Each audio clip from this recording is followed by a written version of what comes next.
It's another Confessions podcast from your friends here at Radio 2. Another audio array of terrible tales from the discerning Radio 2 listener. Now look, before we go any further, we know that you've got one. And if you've already sent one in, we know you've probably got another one. So if there's a little tale, feel free to send us a line. confessions@bbc.co.uk, or you can fill in the form online. Anyway, this week's concise collection includes Dancing DJ's Dastardly Deed, a bruising blow for bullies, a tangled textile tutorial, and a trolley full of titters. Anyway, that's enough of that. Here come the stories. Who will you forgive?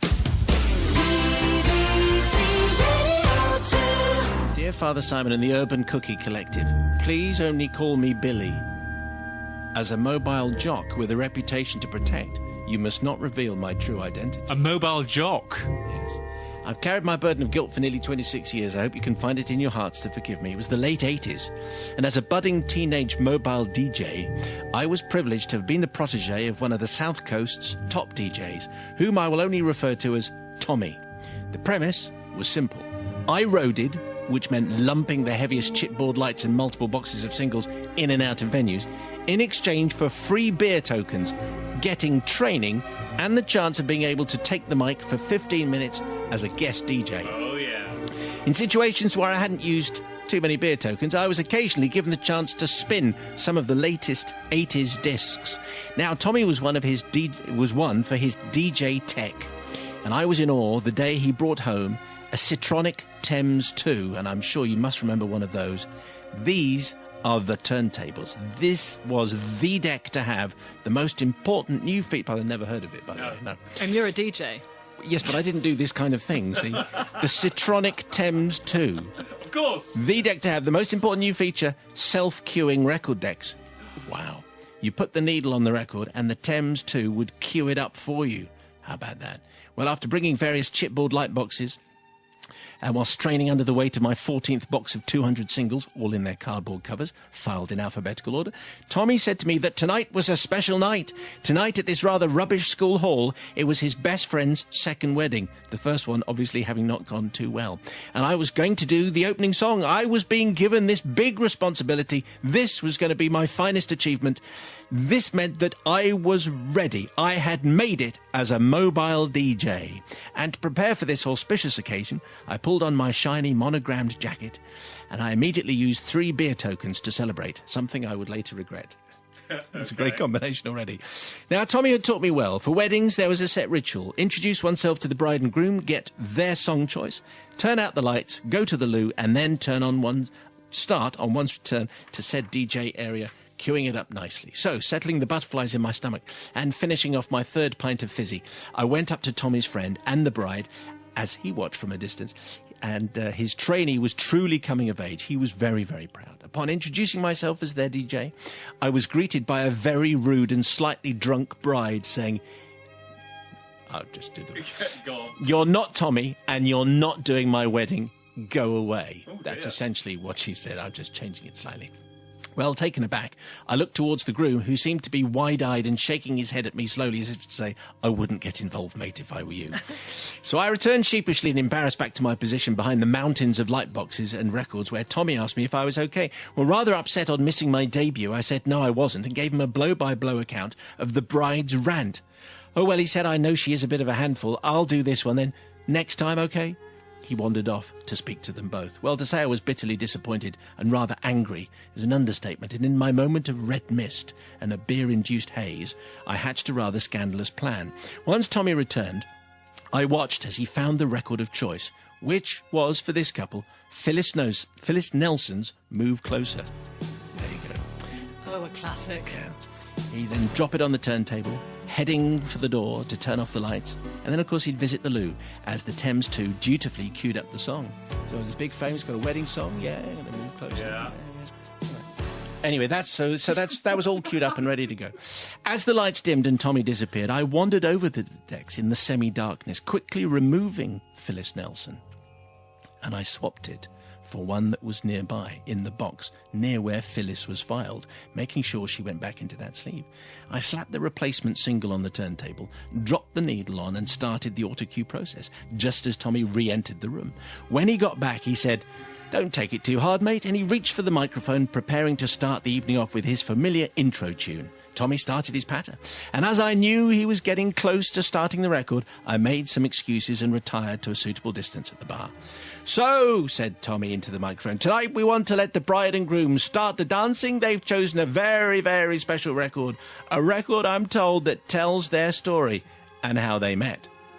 As the bride and groom gently nuzzled into each other, looking lovingly into each other's eyes, there was a silence that seemed to last an eternity, and everything seemed to go into slow motion. And then it happened. Not the gentle, sensual start of Move Closer by Phyllis, but this. Ready? Worked out what it's going to be? No. Not the gentle, sensual start of Move Closer, but the raucous opening drumming of Phil Collins and Phil Bailey, screaming out at the top of their voices, "She's an easy lover! Oh, no! She'll play around and leave you and deceive you. Better forget it, you'll regret it."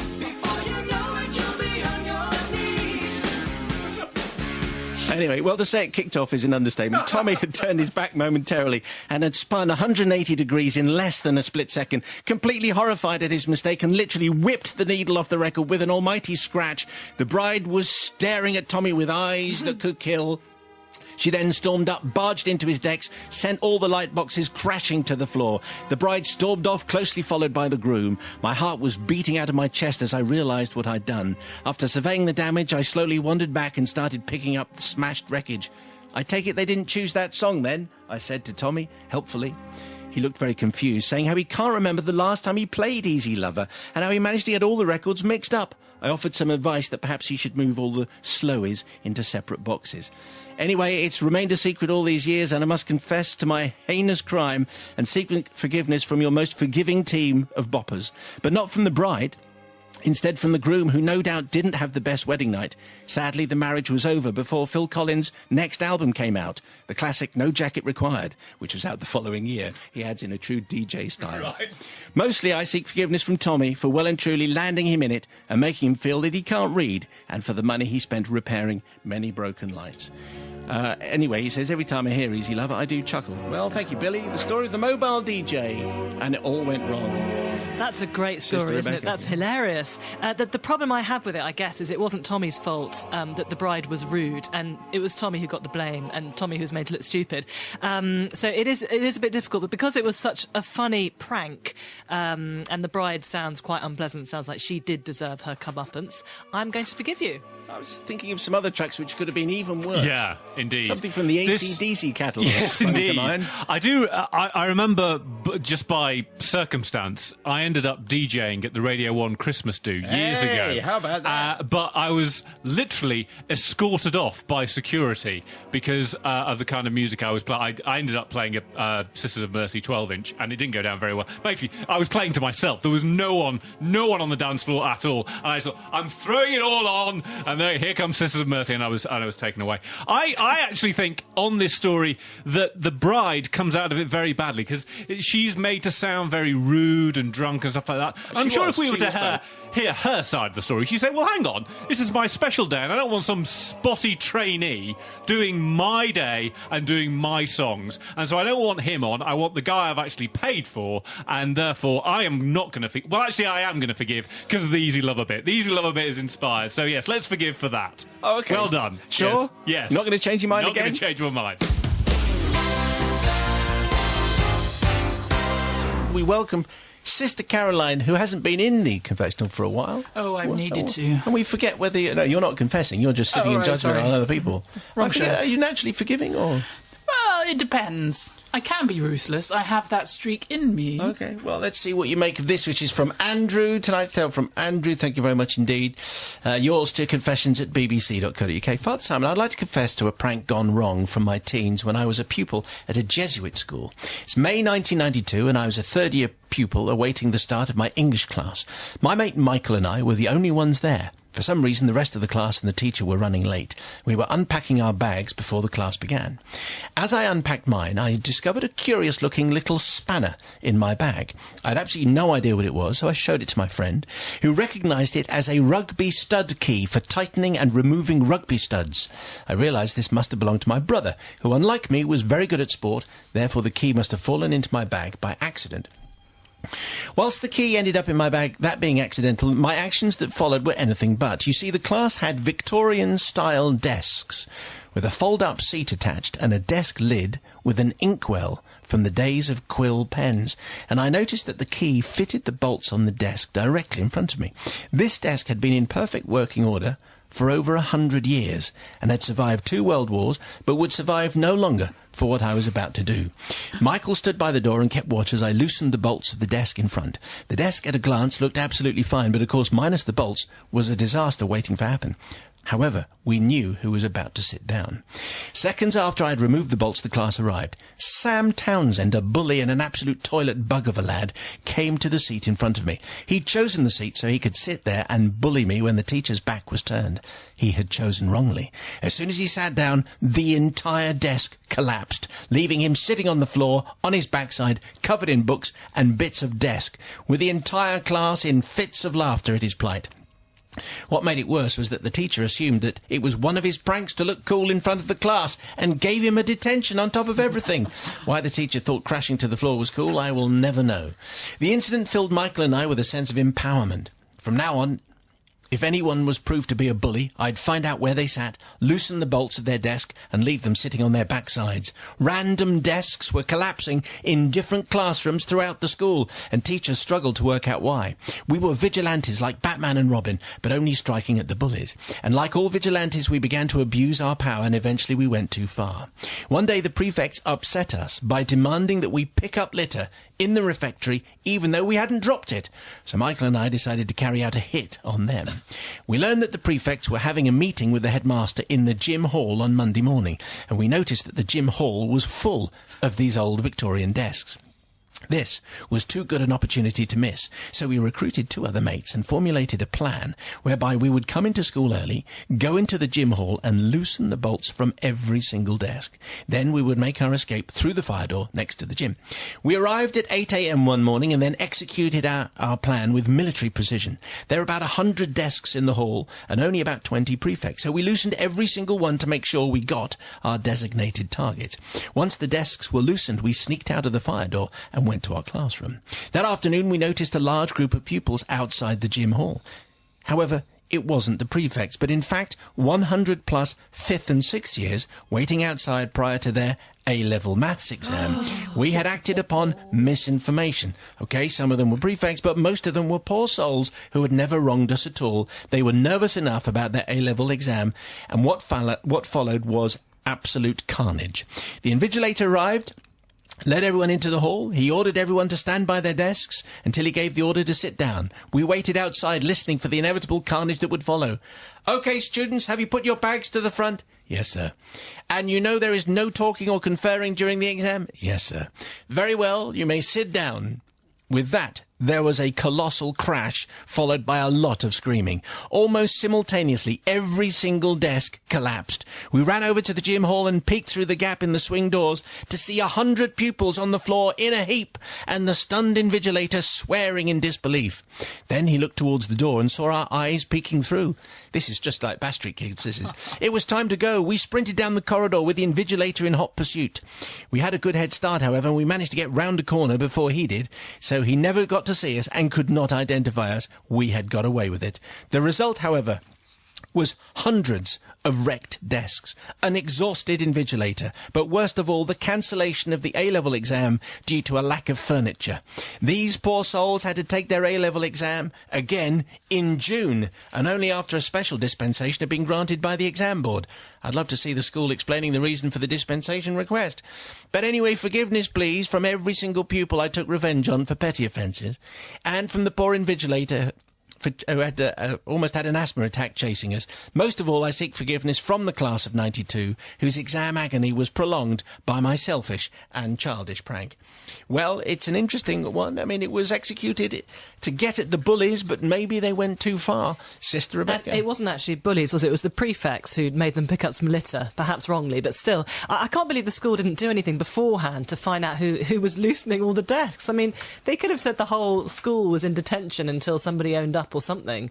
Anyway, that's because you're a prefect, and once the head girl, in fact, here's the head girl speaking. That's what I would have done. You're representing authority. I think it's just terrible that they made these poor A-level maths students sit the exam twice, or at least have to prepare to sit the exam twice. I mean, there's nothing worse than thinking I've got A-level maths tomorrow and having to do that twice. So I think, that is really, really awful, and even though they didn't mean it, it was unintended, but still, I can't forgive you. Not forgiven, Andrew. Let's see how Sister Caroline's looking. Well, as the counterbalance to the head girl, I also was head girl. Were you? Yes. Well, you're not much of a counterbalance then, are you? Well, you never know what I might say. Boys like to take things apart, you will know, as parents of boys. And they were just exploring and examining these things. How well would it crash, as it indeed did. And as you mentioned, Simon, being a Basher Street copy, that alone, for comedic effect. Yes. And the fact that they got a couple more weeks to revise for their exams, which everyone needs, forgiven. Tonight's tale comes from Lizzie. Thank you very much indeed. Your verdict, once you've heard this, to 88291. Dear Simon and the Collective, I'm going back 15 years for this particular story, to my second year at middle school, and one teacher who had a severe dislike of me. At the time, she was my head of year, but throughout my school life, she was my textiles teacher, and one particularly horrific year, she was my form tutor. In all other classes, I had a clean planner with only a few black marks or comments for the attention of my parents. I think back, I don't really understand what I did to make her pick on me so much. This one particular textiles class sticks clearly in my mind. We were working on our termly project, which were always themed towards some upcoming festival. And this particular project was an oven glove for Mother's Day feature. So that's what we were all doing. Very useful. Do you think? Anyway, I would like to stick up for the feminist within me, says Lizzie, and say what a stereotypical gift this was. What's wrong with flowers and chocolates? Anyway, me and my best friend were busy behind the sewing machines, making our oven gloves and chatting away, a serious no-no in Mrs. Askew's lessons, when suddenly a booming voice across the classroom, "Girls, I've warned you about talking in my lesson. Lizzie, move and sit next to Ben." I am making this is the voice you use, isn't it? She's an evil stepmother. Yeah. Yes. Oh, Absolutely. panto time. Anyone who can remember being 10 years old will remember what a punishment it was to be moved to sit next to someone of the opposite gender. So I picked up my oven glove and... Again, it's not a sentence we've had before. I picked up my oven glove and moved sulkily across the room to begin my sewing at the machine next to Ben. I put my head down and immersed myself in work. But rather unfortunately, Ben began to talk to me. I hissed out of the corner of my mouth, "Shh, don't talk to me, I've been moved for talking, she'll go mad." Looking back down at my sewing, he carried on speaking, telling me that Mrs. Askew wouldn't mind because she really likes him. These words were hardly out of his mouth when the booming voice of Mrs. Askew shattered the silence of the sewing room again. "Lizzie Thomas, get out of my classroom! I cannot believe you've continued to speak after I moved you." I looked up and said, "I wasn't talking to Ben, he was talking to me, I was ignoring him." At this point, she began shouting that I was a liar and that she knew Ben wouldn't talk because he was a nice boy. I had obviously begun a conversation with him. I stood and left the classroom. Sometime later, the bell went signalling break time, and I went back into class to collect my bag and receive my telling off. But Mrs. Askew just looked at me and told me I was losing my break privilege, and that I was to pick up all the stray pieces of thread and cotton from the floor. I tried to protest, but she silenced me with a threat that if I lied again, I would not only lose break privilege, but lunch privilege as well. She told me I could go, eventually, and to return the next week with a new attitude. Sunshine. Just as I was leaving the room, I saw the pile of oven gloves. At the top of the pile was Ben's. Thinking quickly, I looked at Mrs. Askew, who had her head down reading.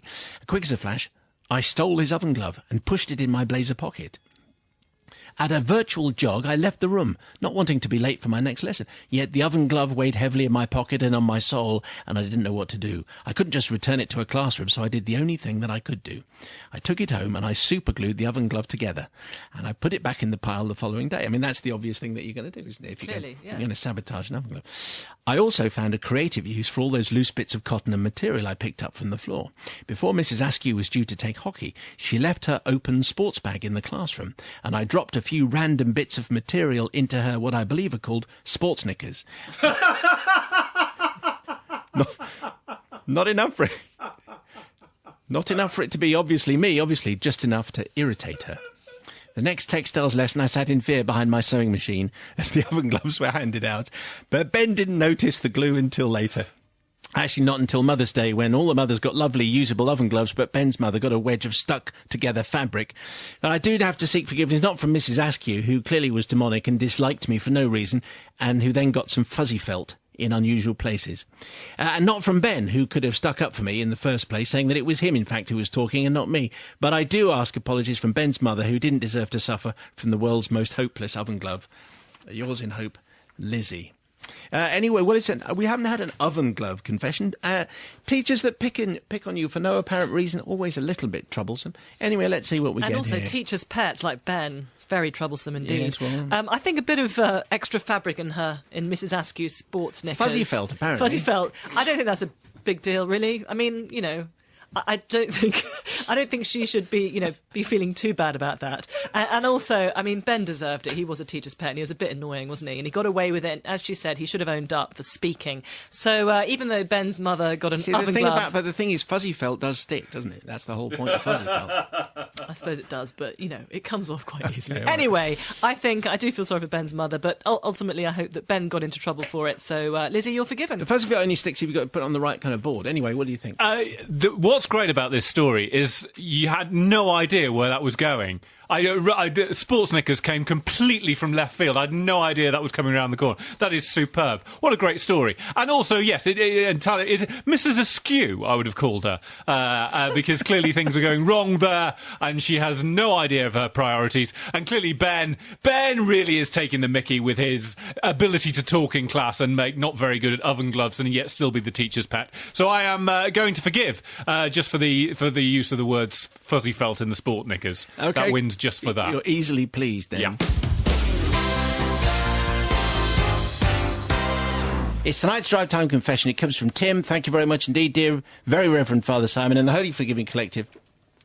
My confession comes at a time of soul-searching after a horoscope which stated I should clear the gutter of negative thoughts and skeletons from my mind as Saturn was moving into conjunction with Mars. Oh. And all that. So here goes. I quite like, there's a promising start, because horoscope confessions, I think that could be quite good. I had my horoscope said do this, and I did it, and look what happened. Anyway, this is It's Tim's. not the Dice Man. Yeah, very good. It happened quite recently, actually, in a well-known supermarket. I had visited, list in hand, with a steely purpose to get it completed as soon as it was possible. I have to say, I am by nature a polite, unassuming man who would avoid confrontation for the easy life. That said, what I did in the supermarket was not really confrontational or underhand, merely poetic justice, but I'll let you be the judge of this. Walking up the aisles on a busy-ish day, you have always to steer with caution to avoid the obstacles. Slow-moving, lovey-dovey couples choosing their vegetables together. Ugh. Students buying tins of everything, or the fussy eaters who only want their expensive perfumed rice hand-picked by Thai chefs with free-range sandals. Anyway, a well-dressed lady with high hair and a loud, self-important voice had a trolley at right angles to the aisle, blocking it entirely, while she talked to another lady. I asked politely to pass. I was initially ignored, and after a second attempt, she tutted, made a comment about manners, and moved, albeit just enough, to let me through. I had to clang her trolley twice, just to pass. 2 aisles later, she's there again. Same thing, but this time stating loudly that I should go round the aisle and stop causing an inconvenience. Me! Well, my ire was rising and the shop was filling. I could see that this dear old thing was going to be a major hassle to everybody. My aforementioned confrontation allergy was about to be addressed. Walking around, I came across her trolley for the third time. This time I avoided the outrage of her fussiness by ever so delicately placing a large bottle of gin in it. That went well. So a small bottle of Tennessee whiskey, beloved of rock and rollers, went in next. In aisle 5, I placed a packet of condoms in her trolley, and in aisle 7, a bottle of baby oil. Oh, I say. From the alternative medicine section, I found some Epimedium grandiflorum, also labelled as horny goatweed. Now that is a purchase. We got to the tills at about the same time, and this is where I saw my plan unravel. and the collateral damage I had not foreseen came into view. The lady was again regaling to someone how this function or event would not have worked without her, and she wasn't really taking a lot of notice of what was happening at the till. The Boy Scouts, who were emptying trolleys of goods and then packing the bags, they were doing it for donation towards their next camping expedition, duly unloaded the trolley and giggled at the certain items that I had placed. It got better when the cheeky chappy character on the till, with a knowing wink, commented on it, saying, "Going to be a good weekend, then, madam?" Well, she positively exploded in denial of said items, blaming the Scouts for playing a prank and the cashier for being in on it. After consolation from the duty manager, she left, never to be seen again, I imagine.